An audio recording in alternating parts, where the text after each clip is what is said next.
भद्रं कर्णेभिः शृणुयाम देवाः भद्रं पश्येमाक्षभिर्यजत्राः स्थिरैरङ्गैस्तुष्टिवागं स्वस्तनोभिः व्यशेमदेवहितं यदायुः स्वस्ति न इन्द्रो वृद्धश्रवाः स्वस्ति नः पूषा विश्ववेदाः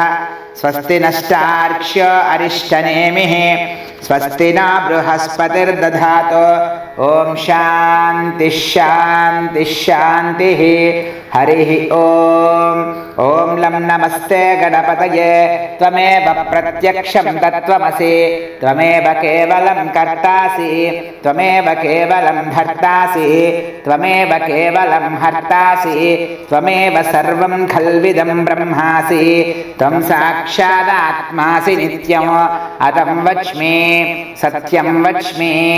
अवक्त्वं माम् अववक्तारम् अवश्रोतारम्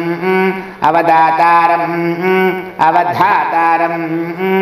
अवानूचानमवशिष्यम् अवपश्चात्तातु अवपुरस्तातु अवोत्तरात्तातु अवदक्षिणात्तातु अवचोर्ध्वात्तातु अवाधरात्तातु सर्वतो मां पाहि पाहि समन्तातु त्वं वाङ्मयस्त्वं चिन्मयः त्वम् आनन्दमयस्त्वं ब्रह्ममयः त्वं सच्चिदानन्दाद्वितीयोऽसि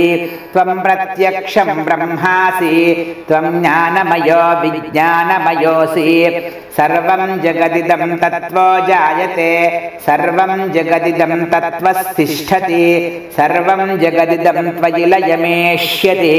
सर्वं जगदिदं त्वयि प्रत्येति त्वं भूमिरापो नलो निलो नभः त्वं चत्वारि वाक्पदानि त्वं गुणत्रयातीतः त्वं देहत्रयातीतः त्वं कालत्रयातीतः त्वम् अवस्थात्रयातीतः त्वं मूलाधारास्थितोऽसि नित्यं त्वं शक्तिः त्रयात्मकः त्वां योगिनो ध्यायन्ति नित्यं त्वं ब्रह्मा त्वं विष्णुस्त्वं रुद्रस्त्वं वायुस्त्वमिन्द्रस्त्वमग्निस्त्वं सूर्यस्त्वं चन्द्रमास्त्वं ब्रह्मभूर्भुवस्सुवरो गणादीं पूर्वमुच्चार्य वर्णादीं तदनन्तरम् अनुस्वारः परतरः अर्धेन्दुलसितं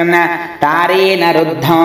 एतत्तव मनुस्वरूपं नकारः पूर्वरूपम् अकारो मध्यमरूपम् अनुस्वारस्यान्त्यरूपं बिन्दुरुत्तररूपं नादः सन्धानं संहिताः सन्धिः सैषा गणेशविद्या गणकऋषिः निचृद्गायत्रीश्छन्दः श्रीमहागणाधिपतिर्देवता ॐ गं गणपतये नमः एकदन्ताय विद्महे वक्रतुण्डाय धीमहि तन्नो दन्तिः प्रचोदयात् एकदन्तं चतुर्हस्तं पाशमङ्कुशधारिणं रतं च वरदं हस्तैर्बिभ्राणं मूषकध्वजं रक्तं लम्बोदरं शूर्पकर्णकं रक्तवाससं रक्तगन्धानुलिप्ताङ्गं रक्तपुष्पैः सुपूजितं भक्तानुकम्पिनं देवं जगत्कारणमच्युतम् आविर्भूतं च सृष्ट्याधौ प्रकृतेः पुरुषात् परम् एवं ध्यायति यो नित्यं स योगी योगिनां वरः नमो व्रातपतये नमो गणपतये नमः प्रमथपतये नमस्ते अस्तु लम्बोदराय एकदन्ताय विघ्नविनाशिने शिवसुताय श्रीवरदमूर्तये नमो नमः।